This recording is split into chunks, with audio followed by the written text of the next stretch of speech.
Em nome do Pai, do Filho e do Espírito Santo. Amém. Salve Maria, caríssimos irmãos, estamos uma vez mais juntos para meditar no Evangelho Dominical, neste que é o terceiro domingo da Quaresma. Terceiro domingo da Quaresma, que aliás, como os próximos, é muito longo, um Evangelho bastante longo, que não existe nos sinóticos, ou seja, São Mateus, São Marcos, São Lucas, existe apenas neste evangelista São João, que é o Evangelho da Samaritana.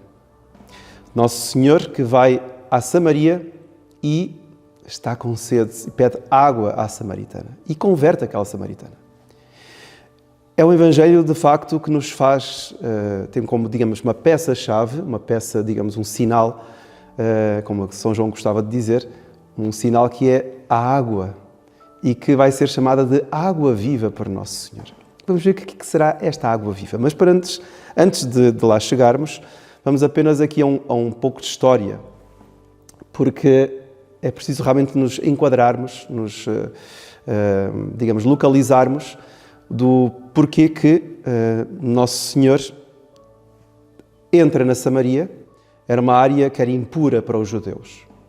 Ou seja, os judeus que viviam no sul, na Judeia, né, e os judeus que viviam no norte, na Galileia, não se davam com os samaritanos que viviam precisamente no meio. Inclusivamente, quando um judeu ia do sul para o norte, ou do norte para o sul, só havia dois caminhos a fazer.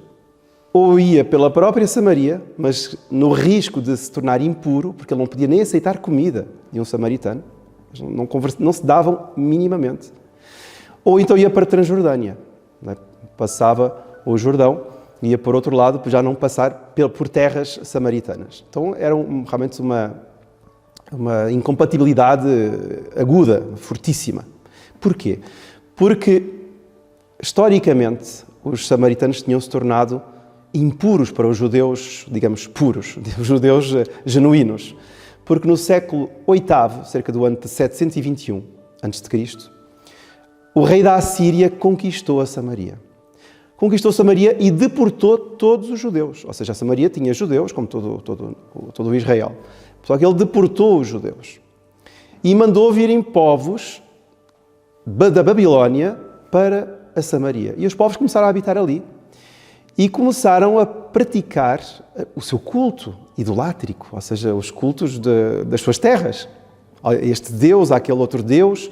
Dos altos montes eles localizavam as estátuas e os templos dedicados aos seus deuses. Ora, aconteceu, isto lá narra-nos o segundo livro dos Reis, que em determinado momento as pessoas, os povos que lá viviam, esses povos pagãos, começaram a ser atacados por leões. Começaram a surgir leões em quantidade e atacavam as pessoas. Feriam, matavam. E então esses babilónios, esses pagãos, tinham substituído os judeus na Samaria, foram ter com o rei da Assíria e disseram: olha, vós tendes de mandar vir para a Samaria algum sacerdote que seja judeu, porque nós somos pagãos, não é? Nós somos outros, eles não diziam que eram pagãos, somos outros da religião, não sabemos prestar o culto ao Deus dos judeus, não é? Ao Deus dos judeus. E então o Deus dos judeus ficou zangado porque os judeus foram todos embora e, resultado, mandou leões para nos atacarem. Foi a concepção que lhes veio à cabeça. E, de facto, foi um castigo. E o que aconteceu foi que o rei da Assíria manda vir um judeu que estava deportado para a Samaria. E esse judeu, então, ficou em Betel e, em Betel, começou a ensinar o culto ao verdadeiro Deus, como se praticava o culto ao Deus dos judeus, para que o Deus dos judeus ficasse assim mansinho e não fizesse mais mal aos pagãos. Isso foi muito bom, sem dúvida, mas é que era uma andorinha no meio de corvos, digamos assim, no meio de aves de rapina. Resultado, ele ensinou realmente a alguns, pode ser que até que alguns se tenham convertido ao verdadeiro Deus, através desse culto, da liturgia, mas o que aconteceu foi que os outros povos continuaram a fazer o seu culto. Ora, mais tarde, depois do desterro de Babilónia, não é, os judeus voltaram todos para a Terra Santa, porque, entretanto, depois até os do Sul foram levados embora e voltaram todos para a Terra Santa. E o que aconteceu foi que muitos voltaram para a Samaria. E já viviam há muitos anos pagãos em quantidade na Samaria com os seus cultos já bem alicerçados. Resultado, houve uma mistura não é? Houve uma impregnação dos cultos idolátricos na fé judaica. E então eles começaram, ao mesmo tempo que praticavam o culto ao verdadeiro Deus, que era o Deus dos judeus, o Deus único, começaram também a praticar e a misturar-se e a casar e a, enfim, enculturar-se no meio do mundo pagão. E então os samaritanos ficaram completamente, face aos judeus, impuros. Ou seja, misturaram-se, ou seja, acabaram por cair na idolatria também eles. E de facto, os samaritanos, como vai dizer a própria samaritana aqui na conversa com o Nosso Senhor, não adoravam o Deus, o único Deus, em Jerusalém, até porque para eles Jerusalém já não significava nada, não é? Eles adoravam no Monte Garizim, onde eles tinham construído um templo ao suposto verdadeiro Deus. Então, eram judeus, digamos assim, misturados com outras raças e realmente impuros em face aos verdadeiros judeus. Então, o Nosso Senhor, que está na Judeia, no início deste Evangelho, está na Judeia e vai subir para a Galileia e vai ter de passar. Só que é curioso porque São João Evangelista vai dizer que Nosso Senhor teve necessidade de passar pela Samaria. Não é que Nosso Senhor tinha necessidade, mas é que há aqui uma razão de ser. É que Nosso Senhor queria, de facto, ir fazer apostolado com aquela gente. Apesar de estarem afastados da vera religione, a verdadeira religião, Nosso Senhor queria fazer apostolado com eles. Bom, e então Nosso Senhor vai a Sicar, uma cidade da Samaria, e perto da cidade existia o lendário Poço de Jacó. Chega nas proximidades desse poço e pede à samaritana que estava lá a pegar água que lhe dê água para beber. Ela estranha porque era um judeu, né, pelo porte, pela maneira de ser, pela maneira de se vestir, pela indumentária, e ela estranha que Nosso Senhor se volte para ela e peça-lhe alguma coisa, porque eles não se davam. Eram quase duas raças diferentes. Bom, entretanto, Nosso Senhor pede água, porque era um dia quente, era meio-dia, diz São João, quer fazer ver que realmente era um dia quente e ele estava no auge do calor. E Nosso Senhor, imagine, Nosso Senhor com sede sedento, né? Com calor, e aproximar-se da água e pede a esta mulher água, mas promete-lhe uma água muitíssimo superior. Porque Nosso Senhor vai pedir a água do poço, que aliás era uma água suja, uma água que servia para alimentar homens e animais, não é? Era uma água propriamente material, não é? Terrena. E Nosso Senhor promete-lhe, diz-lhe assim: se soubesses o dom de Deus, tu é que me pedirias da água e eu dar-te-ia água viva, não é? Que jorra para a vida eterna. Ora, a mulher fica entusiasmada. Bom, eu gostava de ter essa água, não é? Porque Nosso Senhor vai dizer que essa água é uma água inexaurível, é uma água que não se esgota nunca, é uma água que, se a pessoa se beber dela, a pessoa fica para sempre saciada, não tem mais necessidade de beber. Então a mulher vai ficar entusiasmada. Mas o ponto que vai convencer a mulher de que Nosso Senhor é de facto um profeta, e mais do que profeta, um Messias, é o facto de Nosso Senhor dizer para ela chamar o marido. E ela diz não ter marido. E Nosso Senhor diz, sim, de facto não tens marido, porque o homem com quem estás agora não é teu marido. Tu já tiveste outros 5 maridos. E então a mulher percebe como é que este homem se conhece a minha vida. E é nesse ponto, é nesse conhecimento íntimo da vida dela que Nosso Senhor revela, não é? Conhecê-la perfeitamente, conhecer a sua vida, que ela percebe, este homem não é um homem normal, ele conhece-me sem me ter visto nunca, sem ter ouvido falar de mim, porque nós não nos damos, é impossível. Não é? E então, com isso, ela depois, mais tarde, quando chegam os apóstolos, ela vai à cidade e chama os outros samaritanos para conhecerem, e muitos que convertem-se por ouvir as palavras de Nosso Senhor. Ora, Nosso Senhor dá uma água aqui para ela e para esses outros judeus, ali de Sicar, e esta água tem todo um significado, caríssimos irmãos. Esta água que jorra para a vida eterna. Aliás, no capítulo 7º do Evangelho também de São João gosta muito da imagem da água. Nosso Senhor vai dizer precisamente também: quem beber da água que eu der, dele jorrarão rios de água viva. Ou seja, a imagem da água é importantíssima. Aliás, a primeira leitura do livro do Êxodo, Moisés leva o povo para o deserto e o povo está também sedento dessa água terrena, dessa água material, inclusivamente revolta-se contra Deus. E Moisés vê-se na obrigação de fazer então um milagre, bate na rocha e lá jorra essa água. Água que necessariamente terão de beber muitas vezes e até várias vezes ao dia para não morrerem de sede. Ora, que água, que significado tem esta água?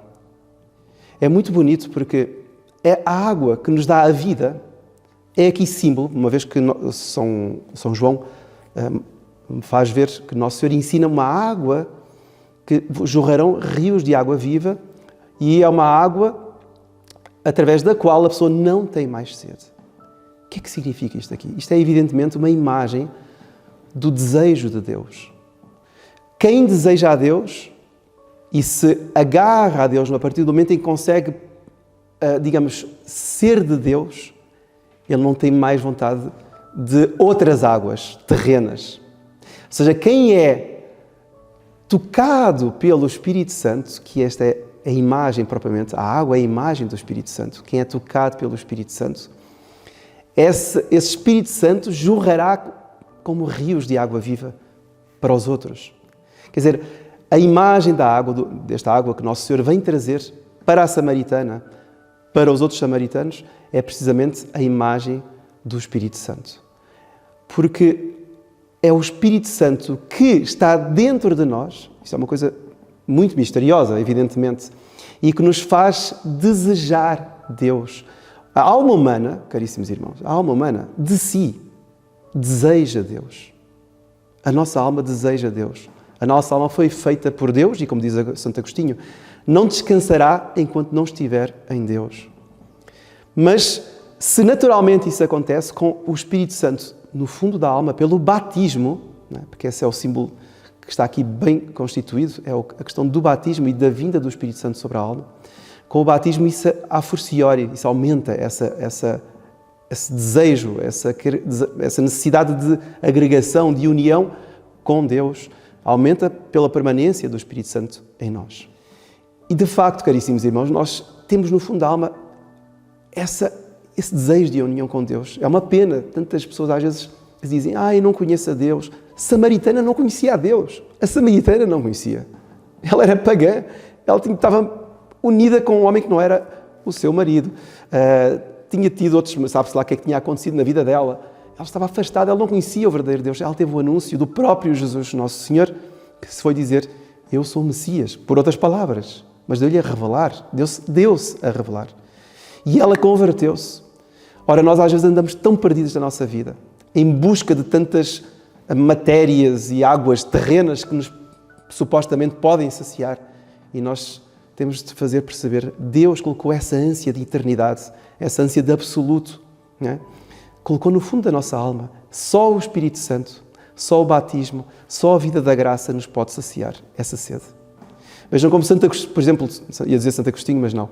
São Tomás de Aquino, que foi para o mosteiro, que era, enfim, o tio dele era o abade do mosteiro de Monte Cassino, com 5 anos. Ele com 5 anos, né, ia chamando, puxava o hábito dos monges e indagava aos monges, interpelava-os a perguntar assim, olhe, explique-me, quem é Deus? Uma criança de 5 anos. Quem é Deus? Ele queria conhecer a Deus. Era a ânsia da alma inocente. Eu conhecia há uns tempos atrás uma família que dizia que tinha um filho, também 5 anos, 4, 5 anos, 6 anos no máximo, via uma igreja e imediatamente apontava que ia lá para dentro. Não era batizada, mas mal via uma igreja, era o único edifício para onde a criança queria ir, era a igreja. Nunca apontava para uma outra casa qualquer. Era uma igreja com a aparência de igreja, diga-se de passagem. E ele pedia para ir lá dentro e queria ficar lá parado. A criança. Até que os pais perceberam, os pais não eram praticantes, perceberam, vamos batizar. Acho que precisa ser batizada. E foi. Graças a Deus. Então nós vimos esta ânsia que nós temos, caríssimos irmãos, dentro do nosso coração. Esta ânsia não pode ser saciada com alimento terrestre. Não pode ser saciada com o convívio humano, por melhor que seja. Não pode ser saciada pelas compras que fazemos, não pode ser saciada por esta marca, não pode ser associada por estas férias que eu vou tirar, estes bens que eu vou adquirir. Esta ânsia, este desejo de Deus, este desejo de absoluto, de se preencher o coração, só Deus me pode dar. A samaritana compreendeu. A samaritana e os outros que ela chamou, que se converteram, percebeu que, de facto, Deus, nosso Senhor, tinha uma água viva que lhe saciava inteiramente. Vamos pedir a Deus, nosso Senhor, que também a cada um de nós, que também ajude a saciar a nossa sede de infinito. Que Nossa Senhora nos traga essa água viva ao nosso coração. Se nós andamos afastados dessa água, se nós andamos afastados do Espírito Santo, por exemplo, nesta Quaresma, que nos peçamos o batismo, para que venha o Espírito Santo sobre nós. Se já recebemos o batismo, mas andamos afastados, por 1001 razões, que nos aproximemos do sacramento da reconciliação, da confissão. Façamos uma boa confissão para pedir que a graça de Deus, as águas vivas, retornem à minha alma e a minha alma fique novamente saciada de Deus. É isso que eu desejo para todos vós, a continuação de uma Santa Quaresma, e que a bênção de Deus Todo-Poderoso, Pai, Filho e Espírito Santo, desça sobre vós e permaneça para sempre. Amém. Louvado seja nosso Senhor Jesus Cristo.